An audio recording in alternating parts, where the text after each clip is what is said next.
Bonjour et merci d'être venu sur ce plateau, Raymond Xavier Bourges. Vous êtes notaire et justement, déjà, on peut peut-être expliquer la base, c'est-à-dire de quoi parle-t-on exactement, de quelle opération s'agit-il? Est-ce que toutes les opérations sont concernées par ce changement de mode de calcul?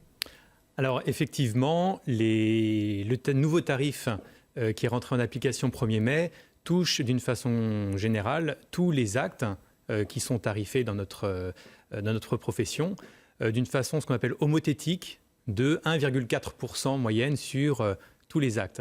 Et ce qui était dit tout à l'heure dans le reportage, c'est qu'en plus, effectivement, en plus de cette baisse généralisée, il y a la possibilité pour les notaires de faire une remise par type d'acte dans une période donnée jusqu'à 10% de leurs émoluments. Alors tout ça est très réglementé, vous l'avez dit, et quand on parle de frais de notaire, le terme précis devrait plutôt être...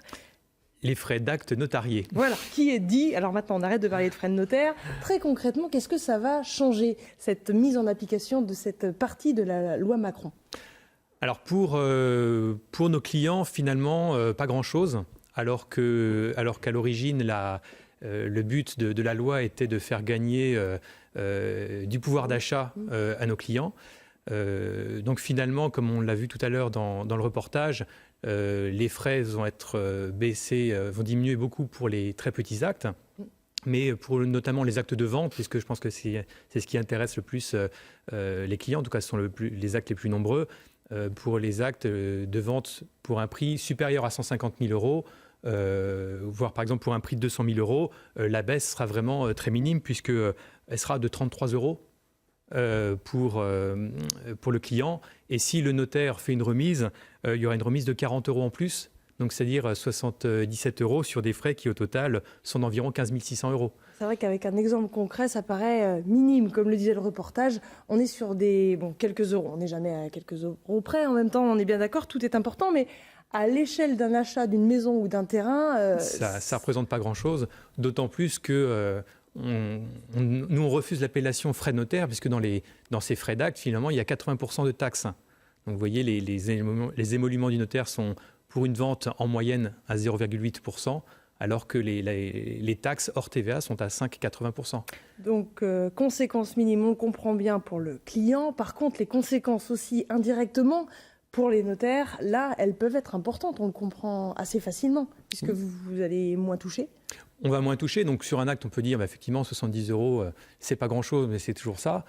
Pour un notaire, mis bout à bout, sur le nombre d'actes qu'il fait dans l'année, ça commence à représenter une baisse du chiffre d'affaires qui n'est pas négligeable. D'autant plus que la deuxième règle, et là je parle plus pour des petits offices qui se situent plus particulièrement en campagne, comme on l'a vu tout à l'heure, il y a ce qu'on appelle une règle d'écrêtement qui fait que, mis bout à bout, les émoluments du notaire ne peuvent pas dépasser 10% du prix d'acquisition, ce qui était largement le cas lorsqu'on parle de tout petits montants.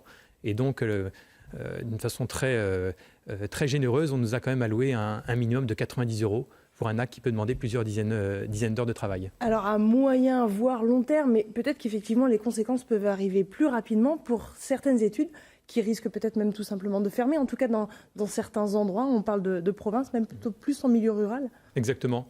Les études de ville seront peut-être un petit peu moins impactées. En revanche, les études qui réalisent beaucoup de ventes de terres agricoles, de petits biens immobiliers, effectivement, ils vont se retrouver très vite écrêtés et avec des conséquences, je pense pour certains, assez dramatiques sur leur chiffre d'affaires. D'autant plus que la conjoncture de ces dernières années, là, qui s'améliore un petit peu, avait amené certaines études déjà quasiment dans de grandes difficultés financières. Donc ça va continuer. Et finalement, une profession qui était là pour avoir des points d'accueil pour les clients, on était un petit peu les derniers juristes de proximité.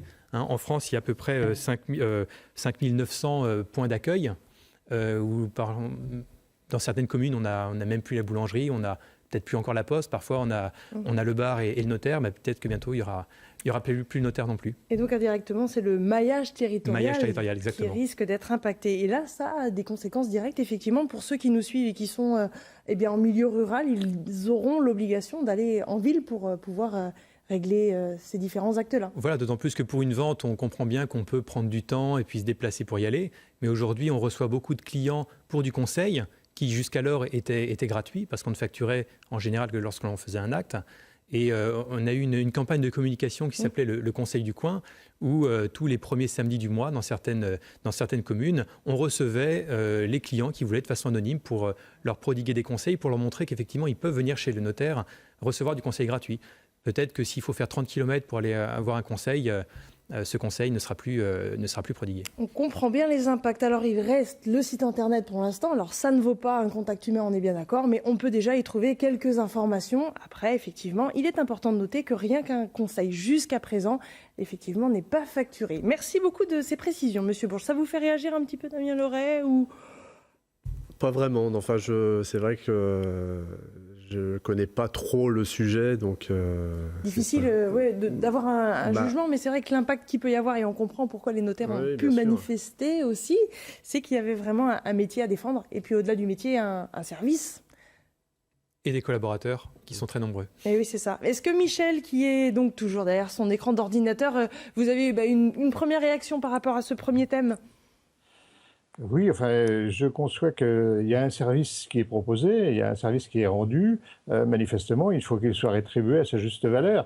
Maintenant, je ne sais pas depuis combien de temps datent les dernières réformes et les dernières tarifications du fonctionnement des notaires, mais manifestement, la progression et l'arrivée sur le marché des nouvelles techniques de communication a certainement réduit un petit peu leurs frais aussi.